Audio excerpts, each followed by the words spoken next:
नाज़रीन, कल से खबर बड़ी गर्दिश कर रही है, क्लीन चिट मिल गई है शहबाज शरीफ साहब को और सलमान शहबाज साहब को, सारी फैमिली को। तो ये क्या मामला है, इस पर हम तफसील से बात करेंगे। मैं इस पर बाद में आता हूँ, दीगर खबरें बता दूँ। हुकूमत जो है शौकत तरीन साहब को सेनेटर मुंतखब करवाने जा रही है, इस पर क्या हम कामयाब हो पाएंगे या नहीं, और IMF को क्या यकीन दहानियाँ करवाएंगी, उन यकीन दहानियों के नतीजे में किस तरह से महंगाई होगी, और फिर अमेरिकी नायब वज़ीर ख़ारजा भी तशरीफ़ ला रही हैं। इस पर हम बात करेंगे, मगर हम शुरू में बात करेंगे, और मैं लंदन से ज्वाइन कर रहे हैं इरफान हाशमी साहब, मगर इससे पहले मैं उनकी तरफ जाऊँ ज़रा। शहजाद अकबर साहब ने इसके बारे में है अगर हमारे पास, तो चले इस पर बात भी आते हैं जो शहजाद अकबर साहब ने कहा है। मगर इरफान हाशमी साहब, वेलकम टू द शो। मैं आगाज़ में एक सवाल करता हूँ, फिर मेरे पैनलिस्ट बात आपसे करेंगे। ये बताएं कि ये तो केस जो मैंने फैसला पढ़ा है उसमें नाम है सलमान शहबाज साहब का, और साथ कोई अहमद हैं जिनका अकाउंट है। तो यहाँ पर ये बात इस तरह बताई जा रही है जैसे ये इनको क्लीन चिट मिल गई है। ये क्या मामला है, कुछ बताएंगे हमें, फिर बात आगे बढ़ाते हैं। जी इरफान हाशमी साहब। सर बहुत शुक्रिया सर। ये मामला जो है 2019 में शुरू होता है, जब नेशनल क्राइम एजेंसी ने यहाँ पर इन्वेस्टिगेशन का अपना आगाज किया।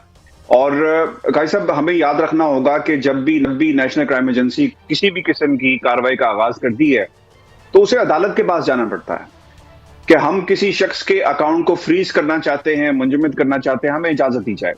2019 के अंदर नेशनल क्राइम एजेंसी अदालत का दरवाजा खटखटाती है और वहां पर फिर इन्हें इजाजत दी गई 12 महीने के लिए कि जनाब आपने जो इन्वेस्टिगेशन करनी है आप कर सकते हैं।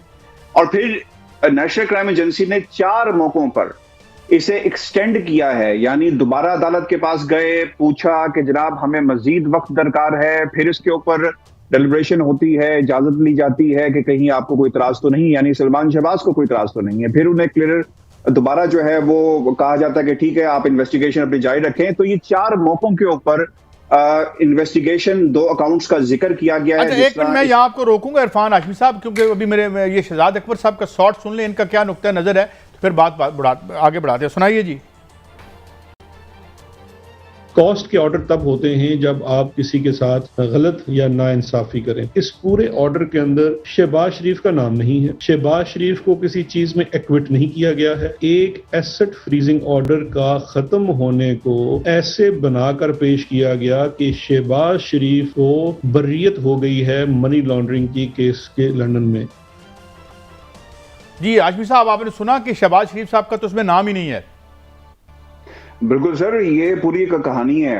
2019 से तो ये चीज मीडिया पर सामने इसलिए नहीं आई क्योंकि उन्हें मालूम था कि ये बहुत बड़ी खबर पाकिस्तान के तमाम अवाम के लिए होगी, तो इसे छुपा कर रखा गया, बताया नहीं गया। लेकिन अब ये जो बात की गई है, मैं आपको पूरी हिस्ट्री बता देता हूँ। कल जब ये फैसला आया और एक मखसूस चैनल ने इसको ब्रेक किया, तो उसके बाद जाहिर सी बात है भाई साहब, यहाँ पर हम सबकी दौड़े में लगी कि ये फैसला क्या है, क्या ऑर्डर है, क्योंकि जब तक ऑर्डर सामने नहीं आएगा तो हम उसको रिपोर्ट नहीं कर सकते थे। अच्छा, अब जो मीडिया के साथ काई साहब जो ऑर्डर शेयर किया गया, उसमें ये तमाम नाम जो आपको नजर आ रहे हैं इस वक्त आपकी स्क्रीन के ऊपर, इनको ब्लर किया गया था।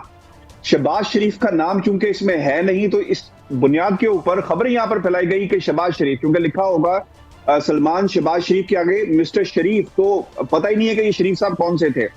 तो इस चीज को मैनिपुलेट किया गया, बनाया गया, और जब ये ऑर्डर की कॉपीज हमने बाकायदा हासिल की तो उसमें पता चला कि जनाब यहां पर तो शहबाज शरीफ का नाम मौजूद ही नहीं है, और शहबाज शरीफ का नाम इसको इस्तेमाल किया गया है सिर्फ पॉलिटिकल माइलेज हासिल करने के लिए, जो कल से बरतानिया के अंदर सहाफी और पाकिस्तान के अंदर जो नून लीग है वो इसे फैला रही है, बना रही है, बयानियों को चलाया जा रहा है। तो शहबाज शरीफ साहब का नाम कहीं पर भी मौजूद नहीं है। बिस्मिल्लाहिर्रहमानिर्रहीम। इरफान, आप खैरियत से हैं?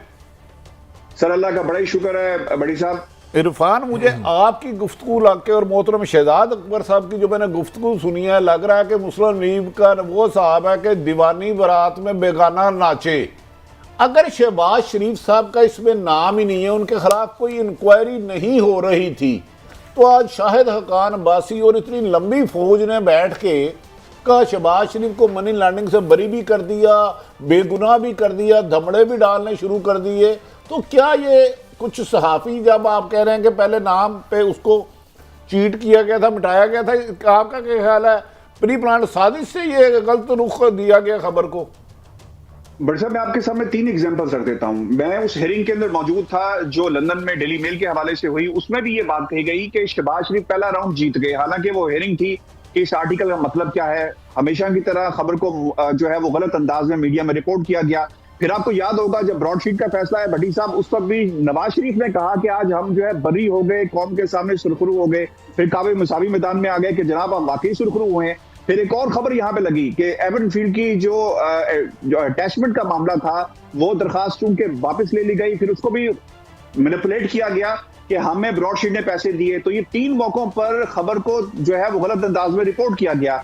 और कल भी भट्टी साहब यही हुआ कि ऑर्डर जो था वो मीडिया के सामने नहीं दिखाया गया, और जो मीडिया के साथ शेयर किया गया उसके अंदर ये नाम ब्लर किए गए हैं जो इस वक्त आपकी स्क्रीन पे चल रहे हैं, जिसमें सलमान शहबाज हैं और मिस्टर अहमद जिनका जुल्फकार अहमद जिनका नाम जिक्र है।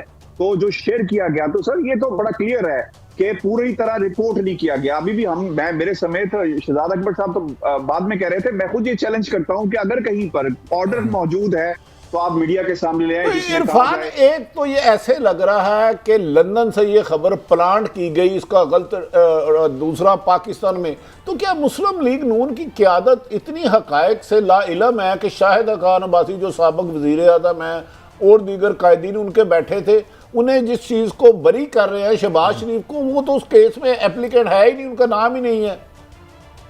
ये जिस बुनियाद के ऊपर इस केस को बनाने की कोशिश कर रहे हैं कि जनाब हुकूमत पाकिस्तान की तरफ से एक लेटर लिखा गया, हालांकि नेशनल क्राइम एजेंसी ने खुद कहा कि हमें बताया जाए, और ये रिकॉर्ड पर चीजें मौजूद भी हैं जिसमें शहजाद अकबर ने भी कहा कि हमसे राब्ता किया गया, और आज मैंने उनसे भी कोई आधे घंटे का एक प्रोग्राम भी किया, तो उसमें भी मेरा उनसे सवाल था कि जनाब आप अंडरटेकिंग दे के आए हैं, ऐसा क्लेम किया जा रहा है। तो उन्होंने कहा कि जनाब ये कोई अंडरटेकिंग रिकॉर्ड पर मौजूद नहीं है, और हम इस टीवी चैनल के खिलाफ और सहाबी के खिलाफ यहाँ पर अदालत में ऑफकॉम से रुजू भी करेंगे, क्योंकि हमने कहीं पर भी रिपोर्ट इस तरह का या हमारी इन्वॉल्वमेंट इसमें मौजूद नहीं है। लेकिन आपने कहा ना कि शायद खाकान अब्बासी साहब, भट्टी साहब ये इतने बच्चे नहीं है, इन्हें कोई ना कोई सहारा चाहिए, कोई ना कोई फेस सेविंग का, जिसका ये सहारा लेकर इन लोगों को जो है वो यहाँ से क्लीन चिट दिलवाएंगे, क्योंकि पॉलिटिकल फेस सेविंग है।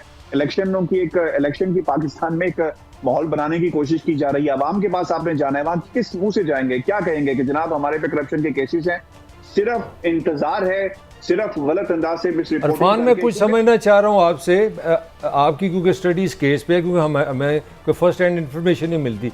इस केस में शहबाज शरीफ ने अपने एक बैंक की एक अंडरस्टैंडिंग दी है इस केस के हवाले से कि ये मेरे बैंक वाले से आप इंक्वायरी कर सकते हैं कि इतने पैसे हैं, ऐसी कोई बात है।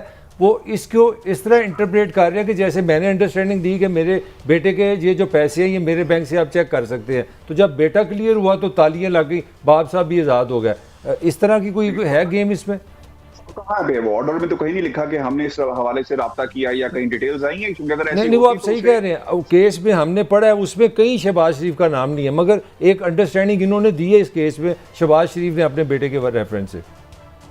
नहीं सर, इसमें ये इस हद तक जरूर होता रहा, क्योंकि सलमान शहबाज अपने हवाले से फैसले नहीं करते। इसमें जो मेरी इतलात हैं, जो मेरे सोर्सेस हैं, जिन लोगों से मेरी ये बात हुई कि इस पूरे केस को ऑब्वियसली सलमान शहबाज का केस होगा तो राब्ता तो, और जहां तक इजाजत की बात है वो ली गई होगी इस केस की हद तक, लेकिन नेशनल क्राइम एजेंसी ने। चले, सही हो गया। इरफान, जरा आसान जुबान में बता सकते हैं ये जो केसेस होते हैं, मतलब ये शरीफ फैमिली को ये इस केस के कितना खर्चा दिया होगा, वकला को, वजीरों को, वहाँ का जो लीगल सिस्टम है, क्या कितना पैसे लगते हैं इस तरह के केसेस में रहने के लिए? क्योंकि हर वक्त कोई ना कोई केस तो रहता है शहबाज फैमिली पे इंग्लैंड में, तो कितने पैसे इनके खर्च होते हैं इस पे? अंदाजा बताता हूँ कितने, आपको एग्जैक्ट फिगर बता देता हूँ। जो मेरी रिसोर्सेज से बात हुई उन्होंने बताया कि हमारा इस केस के ऊपर 1.5 लाख पाउंड जो है वो खर्चा आया था। और मैं आपको भट्टी साहब यहाँ पे अबलग साहब और काई साहब खबर भी दे दूं, आपने इस जो आखिरी पेज है उसके ऊपर एक वर्ड पढ़ा होगा, there be no order as to cost, कि किसी किस्म की कॉस्ट जो है उसको हमने क्लेम नहीं करना। आपको याद है एवन फील्ड का केस हुआ तो वहां पर इन्होंने कहा कि हमारे वकीलों के खर्चे आए हैं इतने ज्यादा, तो लिहाजा हमें पैसे दिए जाएं। यहां पर सेटलमेंट हुई है। मेरे सोर्सेज बताते हैं कि नेशनल क्राइम एजेंसी ने कहा कि आप हमसे कॉस्ट जो है वो क्लेम नहीं करेंगे, उन्हें कहा नहीं करेंगे, उन्हें कहा हमारी जान छोड़ो। तो ये सेटलमेंट के बाद ये जुमला यहाँ पर लिखा गया है, और मेरे जो पास जो खबर है उसके मुताबिक। अच्छा इरफान, आपने बड़ी अहम बात कर दी कि ये इनके हक में नहीं, ये सेटलमेंट हुई है दो पार्टियों के दरमियान, आप मजीद इन्वेस्टिगेशन ना करें और हम आपको, वरना बरतानिया में तो यकीनन आप हमसे बहुत बेहतर जानते हैं कि केस हार दे तो हारने वाले के वकील के भी पैसे देता है। ये फिर इतना चीट कर रहे हैं नून लीग की क़यादत, और आपके कुछ सहाफ़ी भाइयों ने भी बड़ा इंप्रेशन दिया था कि आज नून लीग नेक पाक हो गई। क्या ये कोई इसके पीछे मुझे लग रहा है अच्छी खासी कोई हिसाब किताब है? बड़ी साहब, अगर ये बात झूठी हो के सेटलमेंट नहीं, क्योंकि मुझे तो जो मेरे पास इतलात है कि सेटलमेंट हुई, उसके नतीजे में ये लफ्ज ऑर्डर में लिखा गया है। नहीं तो इन्होंने तो एवन फील्ड में भी पैसे मांगे थे कि जनाब हमारा 20,000 पाउंड खर्चा आ गया, गालबन इतनी रकम थी कि हमें दिए जाएं, और उन्हें पे करना पड़ा।